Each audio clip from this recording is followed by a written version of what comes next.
Hello and welcome into a super spooky edition of Football Frenzy as we finally begin the postseason of the high school football year as 272 teams across the Prairie State begin the quest to lock down one of 9 state titles this fall. And we start with one team that's got aspirations to play on Black Friday as we begin with the 3-seed Dixon as they look to build off their sensational 8-1 season.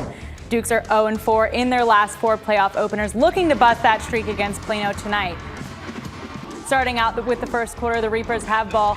QB Caden Schmindel dips back looking for anyone downfield to make a connection with. He scoops out number 4 Noah Urrich and lobs the ball downfield where it is caught for an impressive Reaper first down. Moving on, we have the Dukes looking to get some points on the board next. The ball is handed off to number 27 Eli Davidson. Davidson breaks through the pack and finds room to run, bringing a Dukes first down in their nice purple unis tonight. Nice purple pairing we got in this one between Plano and Dixon. Oh yeah, the score is 0-0, as we would say in soccer. Going into the second, Reapers QB Caden Schmindel runs looking for anyone downfield, but is sacked by Dukes number 50 Owen Lesage. Certainly a low-scoring game, something that we were definitely not expecting. Definitely not anticipating, especially with Dixon, as much as their offense has been performing this year. Ending off with the Reapers kicking the ball to the Dukes. Ball hurdles downfield towards the Dukes receiver where it is dropped and then recovered by the Reapers.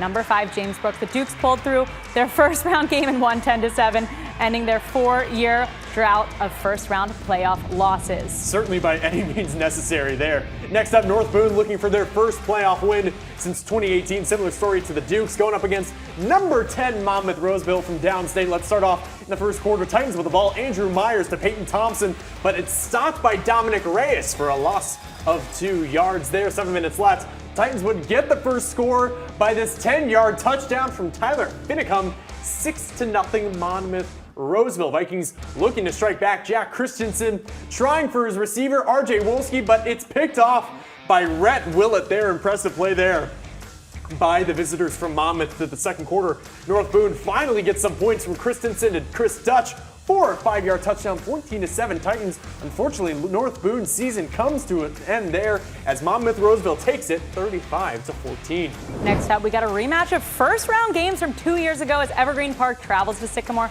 Spartans looking for another deep run. Sycamore's defense did not come to mess around when they had an interception on the Mustangs' first drive by Diego Garcia to put the Spartans in great scoring position.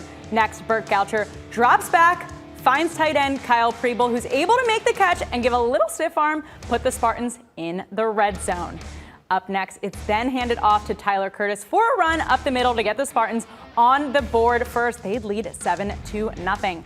Sycamore defensive domination continued with a sack by 6', 230 Tristan Countryman. That's a lot of man right there. In the second quarter, Mustangs QB drops back and the receiver dives for the catch when it's bounced off into Goucher's hands, breaks a tackle and goes almost all the way downfield. Spartans QB Goucher making plays on both sides of the ball. We love to see it. This sets up Spartans in the red zone once again, where Goucher takes advantage of that pick and throws it to connect with Teague Hallahan to put the Spartans up 14-0. And wait for the Selly. This is my favorite of the season. Hold on. Spartans do go on to win, but with the Spider-Man, there we go. They win it convincingly 42-13, moving on to the next round. Gotta love it there. Next up, back to Boone County, Belvedere North, trying to buck a trend. The Blue Thunder are 1-8 in their past 9 first-round playoff games, if you can believe it, for a team that's there as consistently as they are. Let's start off in the second quarter. 14-0 Blue Thunder. Vikings with the ball. Elmir Zheka almost sacked by Jamie Bosk, but Max Machonsky